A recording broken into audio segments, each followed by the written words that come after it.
Douglas MacArthur never behaved like a man who merely followed orders. From the beginning of his career, he carried himself as someone destined not simply to command troops, but to shape history itself. While other officers spoke cautiously, MacArthur spoke in declarations. While others blended into institutions, he turned himself into a symbol. He did not believe authority flowed downward from politicians. He believed it rose upward from greatness. Born into a military family, MacArthur was raised inside the idea of command. His father, a decorated Civil War general, filled his childhood with stories of honor, sacrifice, and destiny. To MacArthur, leadership was not something learned. It was inherited. He graduated first in his class at West Point and quickly developed a reputation not just for intelligence, but for theatrical confidence. Even early on, it was clear MacArthur did not see himself as replaceable. By the interwar years, he had already begun clashing with civilian leadership. As Chief of Staff of the U.S. Army in the 1930s, he showed little patience for political oversight. He viewed civilian leaders as temporary custodians of power, while generals, in his mind, were its true stewards. This mindset followed him to the Pacific. When Japan attacked Pearl Harbor in December 1941, MacArthur was stationed in the Philippines, commanding U.S. and Filipino forces. He had assured Washington that his air power was prepared. It was not. Japanese bombers destroyed much of his force on the ground within hours. It was one of the most devastating command failures of the early war. But MacArthur did not accept responsibility. Instead, he framed the disaster as the result of political neglect, insufficient resources, delayed reinforcements, and misunderstanding from Washington. Even in defeat, he positioned himself as the wronged party. As Japanese forces closed in, MacArthur received orders to evacuate. President Roosevelt personally approved his withdrawal. The escape was dangerous and dramatic, and MacArthur made sure it was remembered that way. Photographs were taken, statements were issued. "I shall return." The phrase was brief, deliberate, and unmistakably political. It was not simply reassurance to the Filipino people, it was a public vow that bound American strategy to MacArthur himself. In Australia, MacArthur was placed in command of Allied forces in the Southwest Pacific. From there, he began constructing something unusual, a command structure centered almost entirely around his personal authority. He bypassed established naval hierarchies, negotiated directly with political leaders, and communicated with the press as if he were the face of the war itself. Other generals coordinated. MacArthur governed. His headquarters became a center of power that often operated independently of Washington's intentions. Strategic disagreements were frequent. MacArthur favored a direct path back to the true Philippines, arguing it was both morally and strategically necessary. Critics believed alternative routes would be faster and less costly. MacArthur rejected those arguments, not quietly, but publicly. To him, dissent was not strategic debate. It was a challenge to legitimacy. As Allied forces advanced through New Guinea and toward the Philippines, MacArthur's authority grew. Victories followed his decisions, and success insulated him from criticism. When U.S. forces landed at Leyte in 1944, MacArthur ensured the moment was immortalized, waiting ashore as cameras rolled, transforming a military operation into a symbolic restoration of his personal promise.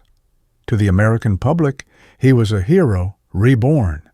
To Washington, he was a commander increasingly difficult to control. MacArthur did not simply issue orders to soldiers, He issued proclamations to populations. He negotiated with local governments. He shaped political outcomes alongside military ones. In effect, he was operating less like a general and more like a head of state, tolerated because the war demanded results, and MacArthur delivered them.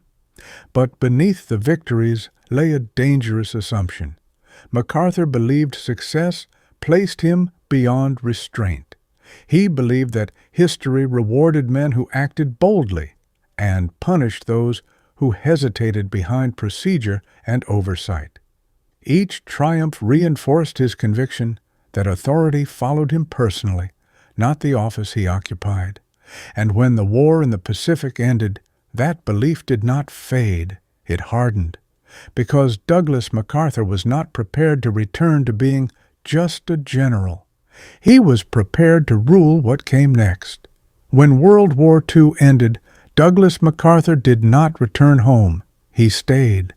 Appointed Supreme Commander for the Allied powers, MacArthur became the de facto ruler of Japan, not a military governor in name only, but the central authority through which every major decision passed. The Japanese government remained, but it operated under his supervision. The emperor remained, but his role was reshaped by MacArthur's directive. No American general before him had ever exercised power on this scale over a foreign nation. MacArthur controlled political reform, economic restructuring, constitutional design, and military demobilization. He oversaw the drafting of Japan's new constitution, including Article 9, which renounced war entirely. Parliament approved it, but the initiative came from his headquarters. This was not advisory influence. It was executive authority. He chose to preserve the emperor not out of sentiment, but calculation. MacArthur believed stability mattered more than retribution. Washington hesitated. MacArthur decided.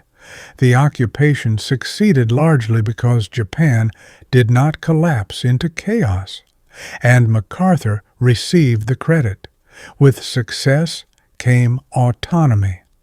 Washington allowed MacArthur extraordinary latitude because results justified the risk.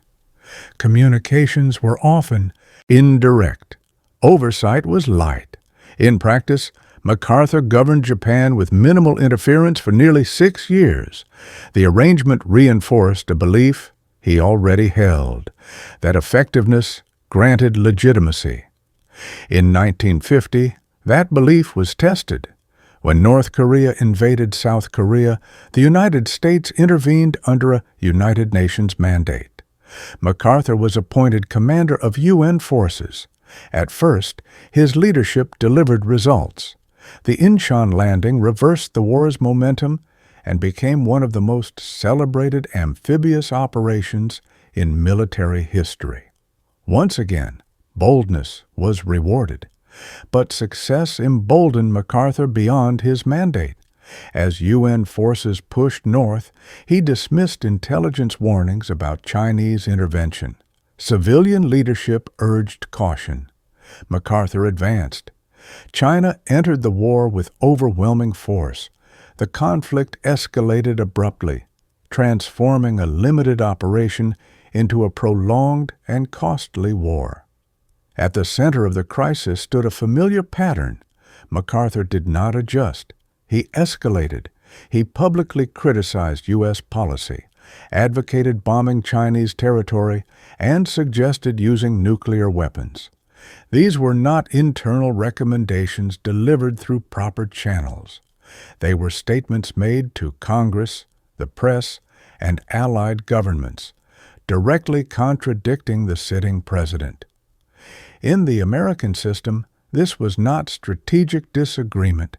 It was insubordination. President Harry Truman viewed the war through a political lens, containment, not expansion. MacArthur viewed it through a military one, total victory regardless of escalation. The two positions were irreconcilable, MacArthur believed his battlefield success granted him moral authority over civilian leadership. He assumed public support would protect him. Polls suggested he might be right, but the Constitution was clearer than public opinion. In April 1951, Truman removed Douglas MacArthur from command. The reaction was explosive. MacArthur returned to the United States to a hero's welcome. Millions lined the streets. Congress invited him to speak. His address ended with a line that became legend. "Old soldiers never die, they just fade away." It sounded like dignity. It was defiance. Behind the ceremony lay a harsher reality. MacArthur never held command again. No future administration trusted him with authority.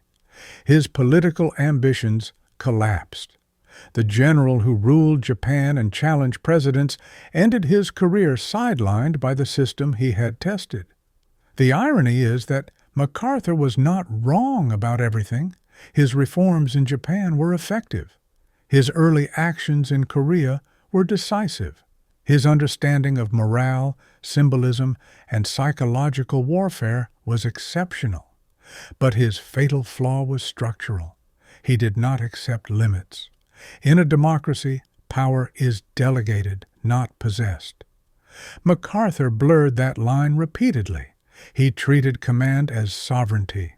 He governed territories, shaped nations, and spoke as if authority flowed from competence alone.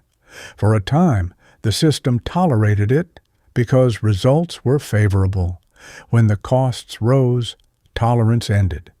MacArthur's legacy is therefore not simply military brilliance or strategic arrogance. It is a case study in the boundary between command and statehood, between influence and control, between heroism and hubris. He was a general who acted like a nation, and the nation eventually reminded him who decides.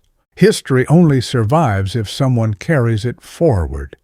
If this documentary gave you something to think about, a moment, a detail, a perspective, consider subscribing. It tells the algorithm this story matters, and it tells us to keep making more.